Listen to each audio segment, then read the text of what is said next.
So have you ever noticed that whenever you're given a set amount of time to complete a task, your amount of work usually scales to that amount of time? The same thing happens whenever you take a bag and try to think of every scenario that you could encounter, and you end up taking this really big unwieldy thing and all you're doing is going to work, and you work downtown in a major city. Well, this bag is going to ensure that that can't happen. I'm talking about the Patagonia Atom 8-liter capacity sling bag. Now, the nice thing about this sling bag is that it's very low profile for an everyday carry type of bag. It doesn't scream out, "I'm a tactical target." It looks like a convenient commuter type bag that wouldn't be out of place in the middle of New York. These types of bags have always been popular, but it looks like they're gaining even more popularity lately because of high profile people showing up and using these bags on social media and at meet and greets. So let's discuss the practicality of this bag. EDC, everyday carry. Just from looking at social media posts, it's deviated from what people actually need to carrying around what they think they need.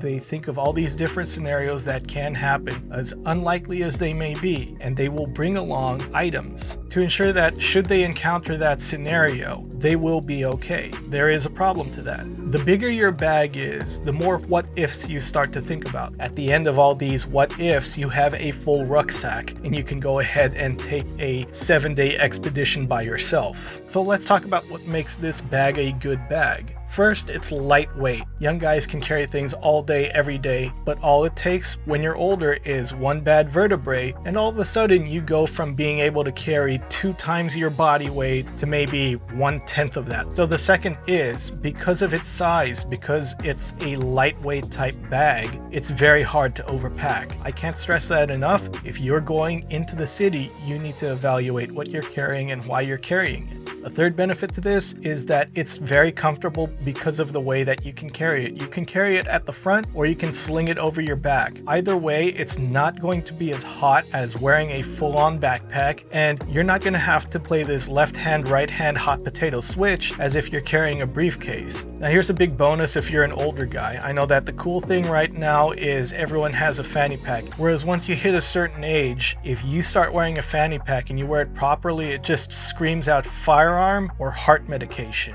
Now here are the big negatives. I am a fan of unbranded or low profile branding on bags. Why? Third world experience. If people see a high-end brand and they're not doing too well financially, now you become a target for crime. So because Patagonia is a higher tier brand, it's going to advertise to some people that you might have some money. That might not be the case. You might have found it at a thrift store. You might have found it as a deal while shopping online. It doesn't matter. They don't know that. They're just going to assume that you paid full price for your bag. And these run $90 on Amazon. $90 might not be a lot to you, but in some areas of this country, and especially some areas of the world, $90 is an extremely good amount of money, and for some people out there, it might be worth the risk to see what else you might have in that bag. Another negative is it's easier to steal a sling bag compared to a secured backpack.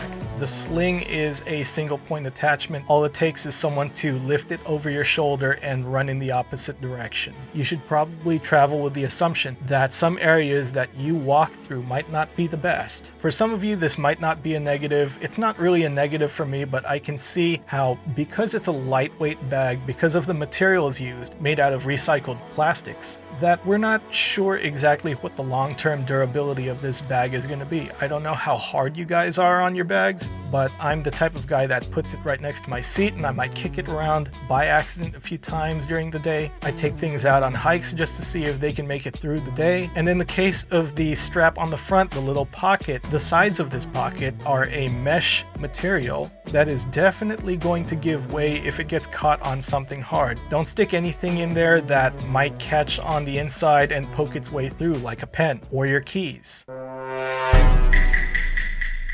So I would go ahead and rate this bag an 8 out of 10. It's an excellent everyday carry bag for your average urban activities. Maybe you ride a bike everywhere, maybe you take public transportation and space is a premium, and all you want to do is hold a sandwich, a bottle of water, your keys. It's going to help you relieve that feeling of having full pockets. It doesn't look tactical at all, and you can get away with this bag with any style of clothing in the city. It's perfect for business and it's perfect for going to the gym, and it doesn't look out of place anywhere else in between. You can find this bag on Amazon for about $90. If you can, it's worth a shot. Try it out. You might like it. And if you don't, it's good enough to give to someone that you actually care about, because this isn't some kind of cheap Walmart bag. It's a good piece of kit. I hope that helped you make a decision. I hope you give this bag a second look. If you were looking at it before and you decided to pass up on it, it might actually fit your needs if you don't need to carry around a whole lot of stuff. So that's it for this quick bag review. Until the next video,